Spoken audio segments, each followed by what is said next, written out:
నువ్వు సీతాకోక చిలుకలని పట్టుకోవాలని చూస్తే అవి ఎగిరిపోతాయి. కానీ వాటి వెనకాల పడడానికి బదులు నువ్వు ఒక అందమైన గార్డెన్ తయారు చేస్తే అవే సీతాకోక చిలుకలు నీ దగ్గరికి ఆటోమేటిక్ గా వస్తాయి. దీని అర్థం నువ్వు నీ దగ్గర లేనిది ఏదైనా పొందాలని అనుకుంటే ముందు దాని వెనకాల పడడం ఆపు. దానిని చెయ్యకు, నీ వైపుకు అట్రాక్ట్ చేసుకో. ఎందుకంటే సీతాకోక చిలుకలు నీ వైపుకు అట్రాక్ట్ అవ్వవు, అవి తోట వైపుకే అట్రాక్ట్ అవుతాయి. అలాగే ఈ మాట సీతాకోక చిలుకల గురించి కాదు, తోట గురించి కాదు. ఇంకా నీకు అర్థం కాకపోతే ఈ వీడియోని ఇంకోసారి విను.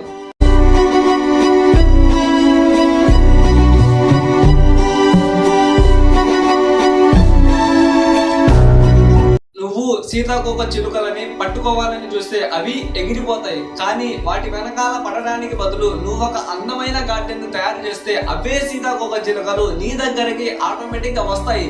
దీని అర్థం నువ్వు నీ దగ్గర లేనిది ఏదైనా పొందాలని అనుకుంటే ముందు దాని వెనకాల పడడం ఆపు. దానిని చెయ్యకు, నీ వైపుకు అట్రాక్ట్ చేసుకో. ఎందుకంటే సీతాకోక చిలుకలు నీ వైపుకు అట్రాక్ట్ అవ్వవు, అవి తోట వైపుకే అట్రాక్ట్ అవుతాయి. అలాగే ఈ మాట సీతాకోక చిలుకల గురించి కాదు, తోట గురించి కాదు. ఇంకా నీకు అర్థం కాకపోతే ఈ వీడియోని ఇంకోసారి విను.